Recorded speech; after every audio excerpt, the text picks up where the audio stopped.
Today, we're going to dive into a captivating drama featuring our main character, Sora, who possesses extraordinary supernatural abilities. With his powers, he can lift objects into the air without ever touching them, showcasing his immense strength. However, these powers also bring challenges. The story takes a turn when he meets the female lead, who brings light into his life. Her presence helps Sora find happiness and teaches him how to manage his powers responsibly. Additionally, the drama explores Sora's quest to find his parents. Throughout the drama, you'll meet a variety of intriguing characters who add depth to the storyline, making this beautiful love story one you won't want to miss. Let's dive into the story without further delay. The drama begins with a young boy named Sora, who has special powers. At the start, Sora is visiting his grandmother in the hospital. He gently reassures her, saying, "Grandmother, don't worry, you'll be fine." She smiles and agrees. And when she tries to give Sora a special mask, his father stops her, objecting to the gesture. But grandmother insists, telling his father it isn't Sora's fault, and gives the mask to Sora anyway. She explains that this God mask is something he should always keep close. It will help him control his anger and become a better person. Sora gratefully accepts the mask, promising his grandmother, "One day, I'll become a good person." At this moment, Diet, his father, says something harsh. "You'll never be human, you're a monster." Hurt and angered by his father's words, Sora's heart feels broken.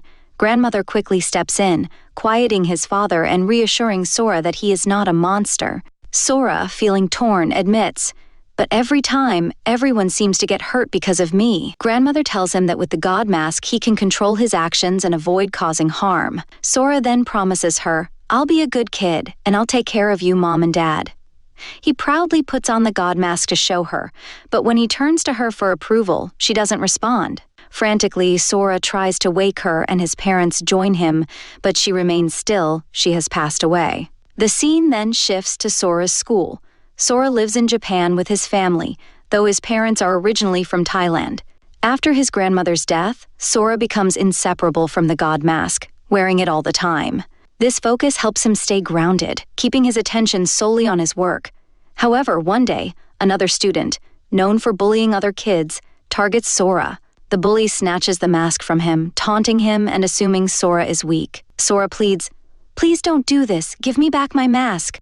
But the bully only finds amusement in Sora's distress, mocking him further. Heartbroken, Sora's sorrow quickly shifts to rage, and in an intense moment, he focuses his powers on the bully, lifting him into the air effortlessly. Shocked, the bully struggles but finds himself immobilized as Sora's anger channels directly onto him. The force of Sora's powers is so strong that even the classroom windows shatter. The bully's face begins to show signs of strain as if he's suffocating. Just then, a group of girls enters the room and starts screaming, breaking Sora's concentration. The bully drops to the ground, and Sora suddenly realizes the extent of what he'd done in his anger. In the next scene, Sora's parents are called to the principal's office. The bully's parents file a complaint, prompting the principal to announce that Sora is too dangerous to remain at the school. They decide to expel him to prevent further harm, leaving his parents saddened and disappointed. Outside the office, Sora reflects on his actions, feeling regret and frustration at his lack of control over his anger and powers. At home, Sora's father, angry and at a loss, confines him to his room, forbidding him from leaving the house. When his mother tries to check on Sora, his father stops her, insisting they should distance themselves, as he no longer sees Sora as their son, but rather as a danger. Sora, overhearing, feels crushed by his father's words. His father vents his frustration, saying Sora has been expelled from every school and nearly hurt people on multiple occasions. To make matters worse, he blames Sora for his mother's death. Unable to bear it any longer, Sora's mom stands up for him, rejecting the harsh accusations. But Sora, already overwhelmed, cries out, struggling with the guilt and anger that begin to fuel his powers. The lights flicker, and the energy in the room grows intense. His father, terrified, prepares to confront him, but inside, Sora's rage causes objects to float around him, with windows breaking from the force. A stray object accidentally hits his mom, snapping Sora back to reality. He moves toward her to help, but his father blocks him, now resolute in his decision. He feels Sora must leave, believing there's somewhere else Sora belongs.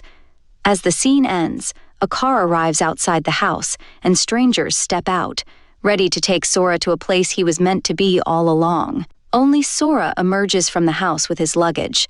After placing his bags in the car, he takes a seat and looks out at the people gathered outside. One of the individuals assures him, "Don't worry, we'll bring you back home soon." These people are from a prominent research institute. As Sora travels with them, the head of the team explains that they're taking him to the Institute for treatment. They want to understand the issues he faces, especially given the reports about his powers. The head mentions that they believe Sora might learn to use his abilities for good. Feeling anxious, Sora responds that he just wants to get better quickly so he can return to his mom and dad. The atmosphere grows quiet, reflecting the weight of his words. The head introduces himself as Mr. Soji, setting the stage for Sora's new journey. Next, we see the impressive Japanese Technology Science Department, an enormous facility that leaves Sora in awe. Inside, the advanced technology gives the impression of a futuristic world. Mr. Soji takes Sora to a testing room, explaining that he will need to come here every day for evaluations. Sora looks around, amazed by the strange experiments and the dangerous-looking drones. Feeling uneasy, he realizes he's in a secure area at the bottom of the science department, where escape is not an option. Once in his room, Sora expresses how much he misses his mom and asks when he can talk to her. Mr. Soji reminds him of the incident with his family and explains that he will be allowed to see them only after he gets better. He reassures Sora that they will help him heal, allowing him to live happily with his parents without causing harm to anyone. Sora feels a surge of hope, asking if Mr. Soji will really cure him and if he will introduce him to his parents. Mr. Soji confirms this, which makes Sora even happier. After Mr. Soji leaves, Sora looks in the mirror, promising himself that he won't cry anymore and will recover quickly to reunite with his family. The next day, Sora begins a rigorous routine at the Research Institute. First, he establishes a study schedule, but he struggles to grasp the complex material presented to him. Despite the difficulty, he remains determined to learn. Alongside his studies, Sora also participates in combat training designed to strengthen him. A doctor visits regularly to take Sora's blood for tests and to help create medicine for his condition. Although Sora feels scared during the process, he complies, understanding its importance. One of the main tasks involves discovering how Sora can lift objects with his mind. Initially, he struggles to lift a piece of fruit using his powers, managing only a few seconds before it falls. Mr. Soji observes this and realizes that Sora needs more practice to harness his abilities.